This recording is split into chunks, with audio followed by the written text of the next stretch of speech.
야고보서 1장 12절에서 20절까지입니다. 시험이 올 때에 그 시험을 기쁘게 여기라. 시험이 있는 것이 복이다. 이렇게 말합니다.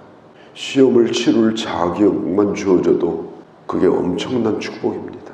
시험을 보고 싶어도 대상이 안 돼요. 시험 치르는 데 있어서 자격 미달이에요. 수준 미달이에요.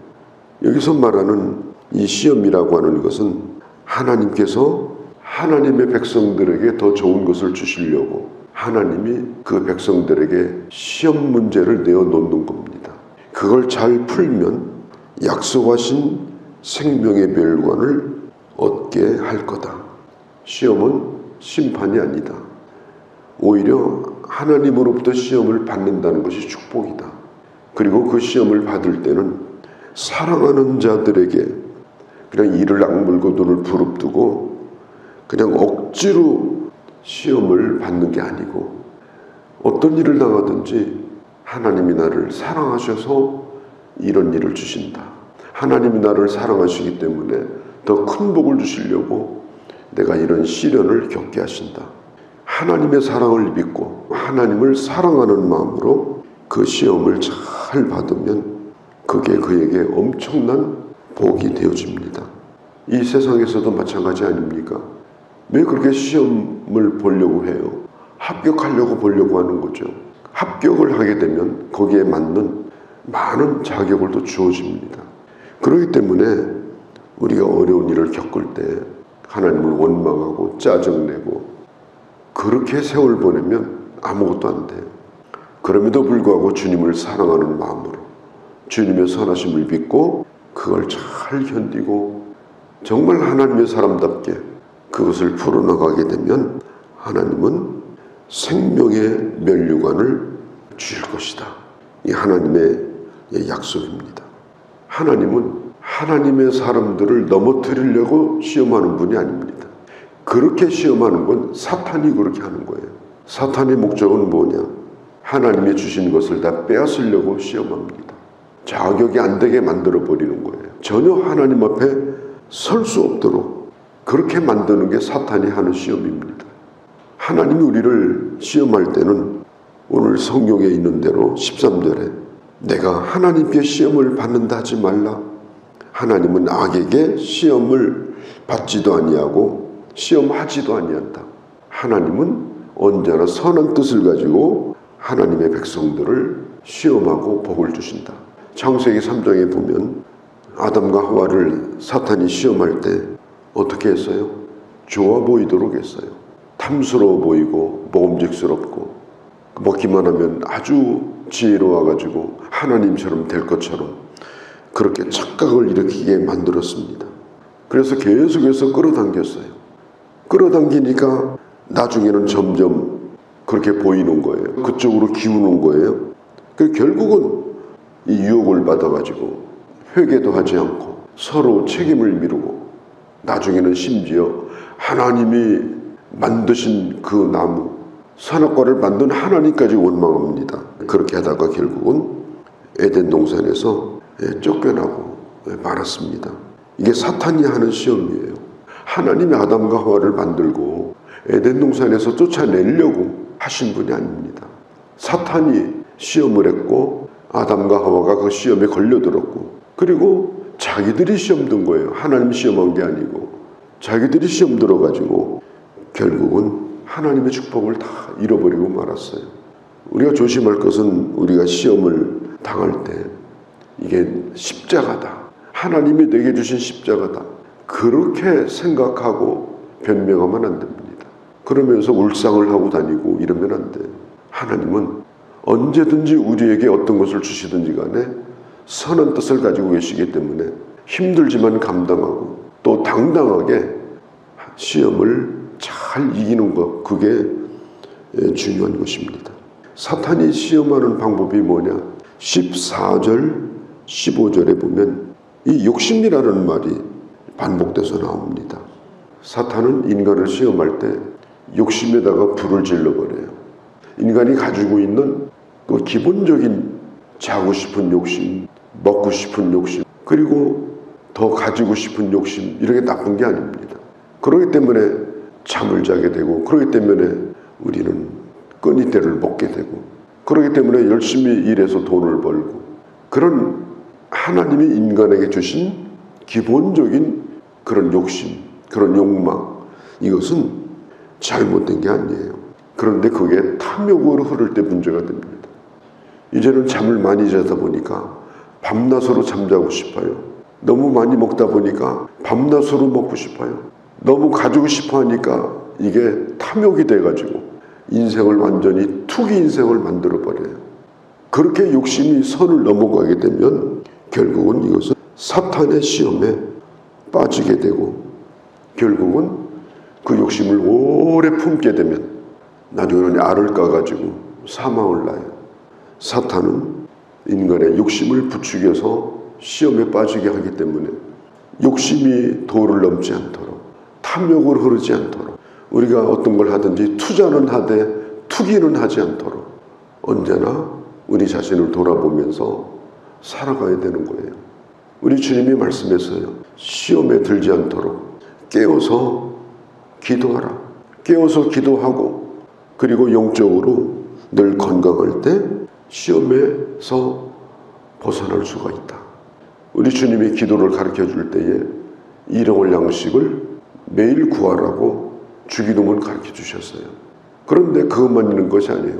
우리를 시험에 들지 않게 해달라고 그것도 일용할 양식을 구하듯이 우리는 매일 기도해야 되는 것입니다. 하나님 더 가지게 해주세요. 하나님 내 욕심 더 채우게 해주세요. 더 하는 기도를 하게 되면요, 그 기도를 할수록 더 시험에 빠집니다. 예수님이 시험에 들지 않게 기도하라고 했을 때 그 기도는 뭐냐? 하나님이 허락하신 울타리 안에서 자족하고 만족하고 살 수 있도록 내게 힘을 달라고, 하나님으로 만족하게 해달라고, 그런 욕심을 버리고 그리고 주님을 사랑하는 자가 되게 해달라고, 그렇게 기도하라고 주님이 우리에게 기도를 가르쳐 주신 거예요. 우리가 리어커를 끌고 짐을 가득 싣고 오로지 사람의 힘으로만 비탈길을 올라간다고 볼 때 그 자리에서 쉬든지 뒤로 가면 못 올라갑니다. 끝까지 끌고 올라가야 돼요. 육신의 욕심이라고 하는 건 끊임없이 우리를 뒤에서 잡아다닙니다. 끊임없이 우리를 방해합니다. 그냥 멈춰 있든지 아니면 뒤로 물러나면 저 비탈길로 곤두박질 쳐버립니다. 그래서 우리가 이기는 생활을 해야 되는데 내가 스스로 이길 수가 없으니까 우리가 정말 신령한 것으로 내 스스로가 만족할 수 있도록, 신령한 것으로 내 스스로가 자족할 수 있도록 그런 영적인 건강을 유지하고 사는 것, 이게 대단히 중요하다는 겁니다. 여기 보면은 16절에 사랑하는 형제들아 속지 말라. 속이는 자가 반드시 가까이 옵니다. 미끼를 던집니다. 언제 많이 오느냐? 궁할 때, 내가 힘들 때, 누군가의 도움이 절실하게 필요할 때, 내 속에서 욕심이 불릴듯 일어날 때, 그때 사탄이 와서 미끼를 던져요. 하나님에 대해서 왜곡시킵니다. 하나님은 벌 주시는 하나님, 하나님은 무서운 하나님, 하나님은 뭘 주더라도 그냥 찔끔찔끔 주시고 그게 풍족하지 않게 주시는 그런 하나님, 하나님과 우리 사이를 이간을 시켜요. 욕심에 쏙도록 만드는 겁니다. 성경은 말해요. 쏙지 말라. 사랑하는 형제들아 쏙지 말라. 17절에 온갖 좋은 은사와 선물이 다 빛들의 아버지로부터 내려오나니, 온갖 좋은 은사, 이 말은 뭐냐면 이미 주셨다는 거예요. 하나님 우리에게 이미 좋은 것을 다 주셨습니다. 모든 걸 주신 건 아니에요. 모든 걸 가지고 있는 사람도 없어요. 어떤 사람은 머리는 좋은데 다른 것은 할 줄 몰라. 어떤 사람은 머리는 나쁜데 남이 못하는 걸 해내. 모든 걸 다 가져야 축복이 아닙니다. 내게 꼭 필요한 것들, 하나님이 나를 충분히 하나님의 사람으로 살 수 있도록 오늘 성경에 있는 대로 온갖 좋은 은사와 온전한 선물이 아버지께로부터 이미 주어졌다. 이미 충분하다. 온전한 선물이다. 온전하다는 말은 부족함이 없다는 거예요. 온전하다는 말은 하나님께서 좋은 뜻으로 주신 거라는 거예요. 늘 부러워하고 살고 왜 나는 저렇게 못 가졌는가. 늘 그렇게 사모하면요, 나중에는 사모한 대로 살아요. 사기당해가지고 패가 망신하는 거예요. 하나님은 이미 우리에게 온갖 좋은 것을 이미 다 주셨습니다. 물론 부족한 걸 찾으려면 부족한 게 많겠죠. 그러나 그 부족한 것까지 채워진다면 아마 그 사람은 망하는 길로 갈 겁니다. 제가 오늘 책에서 읽었는데 미국의 발명왕인 에디슨, 참 어마어마한 발명가잖아요.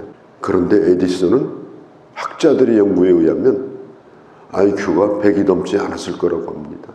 어떤 걸 집중적으로 이게 생각하고 이런 능력은 뛰어난데 머리는 좋지 않았다고 그래요. 머리 좋은 사람은 뭐 외우는 건 잘할 수 있어요. 그러나 창조적인 머리는 IQ하고 별 상관이 없습니다. 그래서 우리는 내가 가지고 있는 것이 모든 것이 다 완벽하게 다 똑같이 주어졌다 이렇게 보면 안 돼요. 하나님은 내게 좋은 것을 주셨다. 내게 이미 좋은 것을 충분히 주셨다. 남이 가지지 못한 걸 이미 나는 가지고 있다. 그런 마음을 품고 있어야 마귀가 와서 시험해도 시험당하지 않습니다. 가장 좋은 은사, 온전한 선물, 이만하면 만족하다. 나의 나됨에 대해서 내가 만족하고 감사하고 내게 주어진 사람도 환경도 내게 주어진 물질도 내게 주어진 모든 것들에 대하여 내가 생긴 것까지 요만하면 잘생겼다. 그렇게 하나님 앞에 감사하며 살면 마귀가 와서 날마다 쑤셔도 시험 들지 않습니다. 오늘 성경이 그걸 가르치고 있는 거예요. 하늘 아래 새로운 것도 없고 하늘 아래 부러운 것도 없습니다. 우리 로마서 8장에 얘기하잖아요. 사도 바울이 하나님은 그 아들도 아끼지 아니하고 주시니가 어찌 좋은 것을 은사로 주지 않겠느냐. 이미 나는 그런 은혜를 받고 산다. 그런 마음을 가지고 모든 시험을 이기고 하나님의 사람의 아름다움을 잃지 않고 살아가는 그런 주의 자녀들이 되어야 할 줄로 믿습니다. 여기 성경에 보면 17절에 변함도 없으시고 회전하는 그림자도 없으시느니라. 우리 하나님은 변함이 없으신 분이에요. 하나님은 언제나 너그러우신 분이에요. 나를 속이는 자와 같이 잔인하지 않아요. 나를 속이는 자와 같이 그렇게 나쁜 분이 아니에요. 하나님은 변함이 없이 좋은 분이에요. 그림자도 없다고 그랬어요. 이 지구에도 그림자가 생기죠. 왜 생기느냐? 지구가 도니까 생기는 거예요. 오늘은 빛이 왔다가 하루에 한 바퀴 돌면 24시간 가운데 12시간은 또 어두워지고, 왜냐하면 움직이니까. 세상의 모든 것은요 다 움직입니다. 어떤 것도 불변한 것은 없어요. 세상의 인심도 변합니다. 오로지 변치 않는 분은 하나님이십니다. 하나님의 은혜는 밤이었다 내일은 캄캄하고 그것도 아니고, 하나님의 은혜는 보름달이었다가 내일은 주생달이 되고 그것도 아닙니다. 회전하는 그림자가 없이 온전한 은혜로 하나님의 사람을 붙들어 주시고 사랑하시는 분입니다. 하나님은 속이는 자가 아니기 때문에 변함이 없는 거예요. 성경이 분명히 말합니다. 하나님만 변하지 않는다. 하나님만이 회전하는 그림자가 없다. 가장 좋은 은사로 주시는 하나님의 은혜 안에 살아가는 자만이 변함이 없는 하나님의 만족한 은혜를 누리고 이 마귀의 시험을 이길 수가 있다. 오늘 성경이 이걸 분명하게 말합니다. 18절에 보면은 이렇게 말하죠. 진리의 말씀으로 우리를 낳으셨느니라. 우리는 하나님의 말씀으로 거듭났습니다. 말씀을 들을 때 거듭난 거예요. 꿈꾸고 거듭난 것도 아니고 하늘에서 음성을 듣고 거듭난 게 아니고 복음을 들을 때 그 복음은 생명의 씨입니다. 그 씨가 내 안에 심어졌어요. 그래서 하나님께서 성령으로 은혜를 베풀어 주셔서 믿어지게 하시고 그래서 우리가 구원받게 된 거예요. 그리고 지금도 하나님은 끊임없이 말씀을 우리에게 심어주셔서 구원받았을 뿐 아니라 우리의 믿음이 끊임없이 자랄 수 있도록 지금도 도와주시는 분입니다. 우리는 말씀으로 거듭난 사람이고 말씀으로 날마다 믿음이 자라나는 길을 가야 된다라고 하는 것입니다. 19절에 보면 듣기는 속히 하고 말하기는 더디하라. 귀하고 입은 굉장히 가까워요. 그래서 들은 대로 말해버릇하면 1초도 안 걸려요. 들은 얘기 다 쏟아버리고 들은 얘기 다 퍼뜨리고 다니고 우리가 그걸 하지 말라는 거예요. 그러나 말하는 것은 더디하라. 서로에게 커뮤니케이션을 할 때에 3대1 원칙이라는 그런 법칙이 있습니다. 첫 번째는 3마디 듣고 1마디 말하라. 3분 듣고 1분 말하라. 그리고 3가지 듣고 1가지만 말하라. 다른 사람 얘기를 경청하는 것은 그건 좋은 거죠. 그러나 그걸 잘 들어뒀다가 거기다가 보태가지고 눈덩이처럼 불려서 이렇게 하면요, 이건 큰일 납니다. 우리가 듣는 것은 그냥 잘 경청을 하고 그러시냐고 잘 들으면 돼요. 그러나 말하는 건 듣는 것하고 전혀 다른 문제입니다. 듣는 것하고 전혀 다른 부분이에요. 그것은 정말 심사숙고해야 되고 더디하도록 해야 됩니다. 어떤 때는 죽을 때까지 더디해야 돼요. 하지 말아야 될 말은 들었다 하더라도 무덤까지 가지고 가야 됩니다. 그런 생각을 가지고 살아야 내가 경건의 사람이 될 수가 있어요. 잘 듣기만 해도 반절은 성자가 됩니다. 듣기는 속히 하라. 그러나 말하기는 더디하라. 그리고 특별히 여기 성내고 화내지 말라. 이 말이 무슨 얘기인가 하면 어떤 얘기든지 충분히 들어보면 화낼 일이 별로 없어요. 충분히 들어보면 내 처지는 아니지만 그 사람 입장에서 이해는 돼요. 대화나 이야기는 충분히 들으면 화는 나지 않습니다. 그럴 수 있었겠구나. 그런데 반절만 들어요. 그리고 가르치려고 그래요. 훈계하려고 그래요. 그렇게 하니까 나중에는 싸우게 돼요. 오늘 성경은 말합니다. 듣기는 속히 하고 말하기는 더디하라. 25절 자유롭게 하는 온전한 율법이라는 말. 하나님의 말씀은 자유롭게 하는 율법입니다. 온전한 율법. 하나님은 우리를 얽매이게 하는 하나님이 아니십니다. 진리가 너희를 자유케 하리라. 우리가 하나님의 말씀을 따라가면 어느 순간부터는 내 안에 자유가 있습니다. 편안함이 있습니다. 말씀을 벗어날 때 자유를 잃어버리는 거예요. 하나님의 말씀 안에 거하면 내 안에 자유함이 있고 자유의 길을 걸어갑니다. 삶이 단순해집니다. 평안합니다. 자유롭게 하는 온전한 율법. 그 말씀을 우리가 온유한 마음으로 듣고 그리고 항상 기쁜 마음으로 순종하고 그 길을 따라갈 때 하나님이 주시는 자유와 기쁨을 맛볼 수가 있다. 야고보서는 짧은 본문과 너무나 많은 교훈들을 담고 있기 때문에 우리가 일일이 다 이렇게 말씀하기가 어렵습니다. 오늘 중요한 몇 가지 말씀을 드렸는데 늘 믿음으로 승리하는 그런 주님의 자녀들이 되어주시기를 바랍니다. 아버지 하나님, 시험에 드는 자가 되지 않게 하시고 하나님 앞에 온전한 자로 증명되어서 하나님의 더 큰 복을 받고 은혜를 받고 주님의 그 사랑을 누리며 살아가는 저희가 되게 하여 주시옵소서. 우리 주 예수님의 이름으로 기도하옵나이다. 아멘.